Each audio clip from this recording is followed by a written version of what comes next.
Hi guys, welcome back to The Contented Plant. Today we are going to talk about super easy beginner houseplants that are some of my favorite plants. So let's get started. So this is a Pothos Joy. It's just beautiful. You can see these gorgeous variegated leaves. It's one of my very favorite plants because it's just beautiful and it also doesn't require a lot of effort.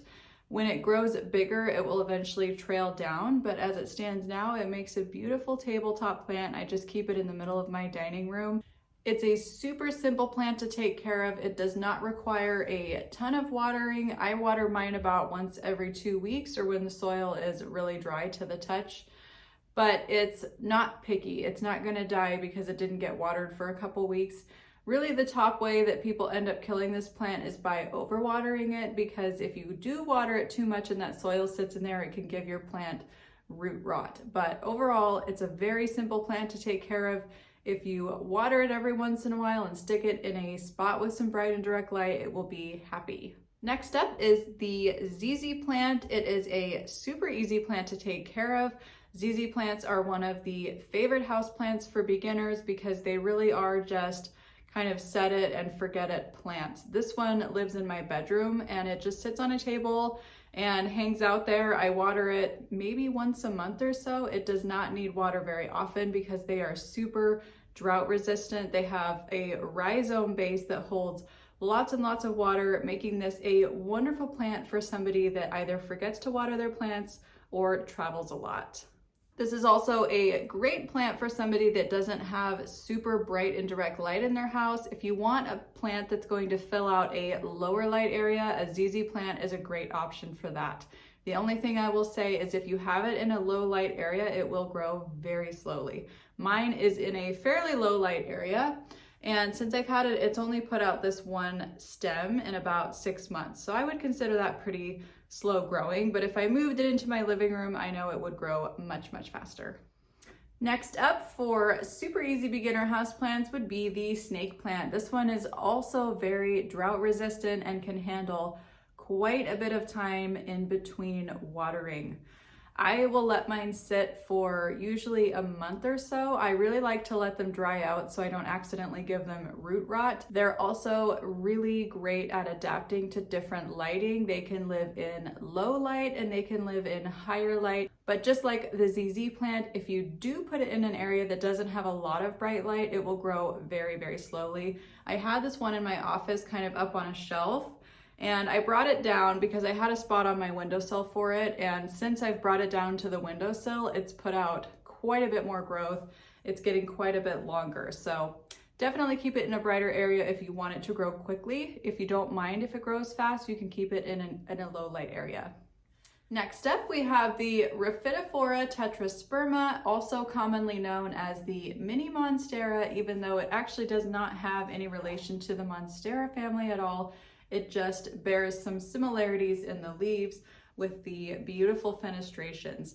I love this plant for beginners because one, it looks really cool and unique. A lot of people really gravitate toward this plant because it just looks so cool. And two, it really doesn't require a lot of extra care. I've had this plant in a couple different lighting situations.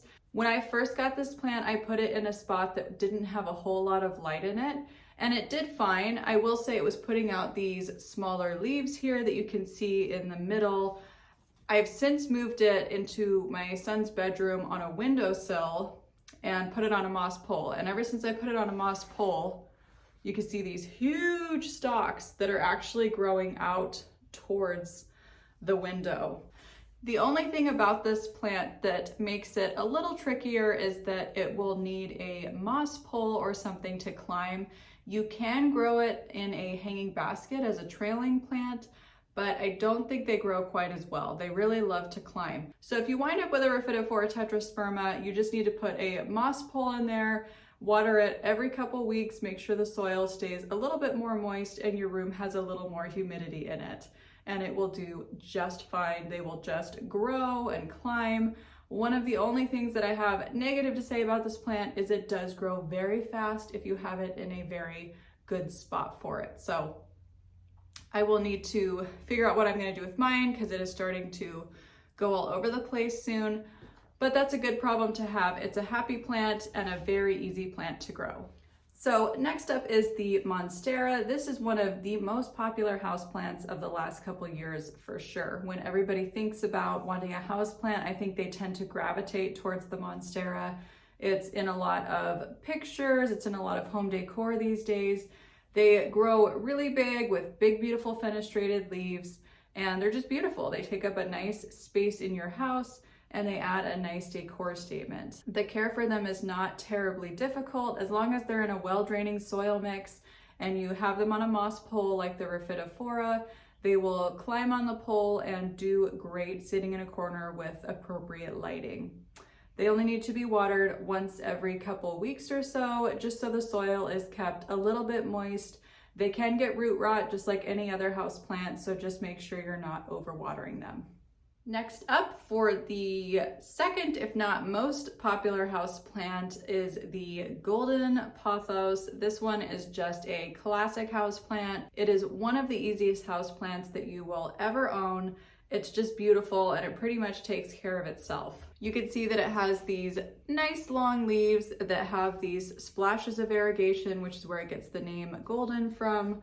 However, it can survive in an area that does not have a lot of lighting. And I have mine up on a shelf in a kitchen in a dark corner. And I didn't think it would do very well, but it just thrives. You can see how long it is. It just trails down on that shelf, makes a beautiful statement piece. You can see, because I have it in that dark corner, most of the new leaves do not have variegation. They're just plain green. And I don't mind that because it's just kind of to fill that spot. And I just love how it looks. This one again can stand very low light conditions, and it can kind of stand being ignored and only watered every couple weeks or so. Mine really goes quite a long time because I do have it up in that back corner. Sometimes it gets forgotten about, and sometimes it'll go for 2 or 3 weeks without water.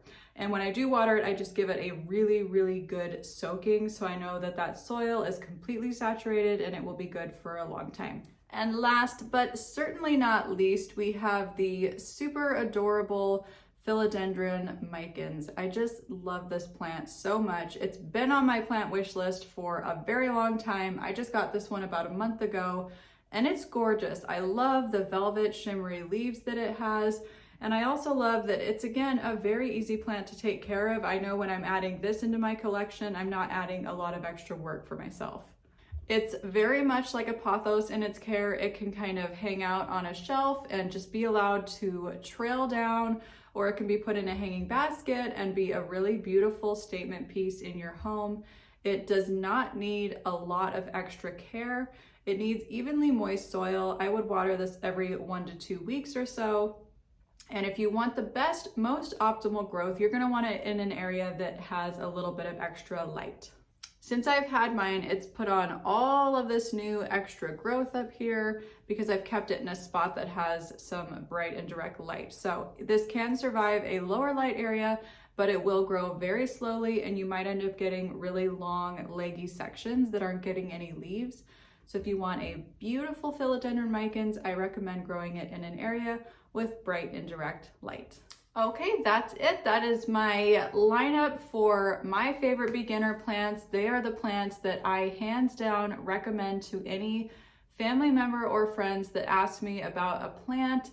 A lot of them are very interested because they know I love plants as a hobby, so I like to steer them in the direction of a plant that I know they can be successful growing.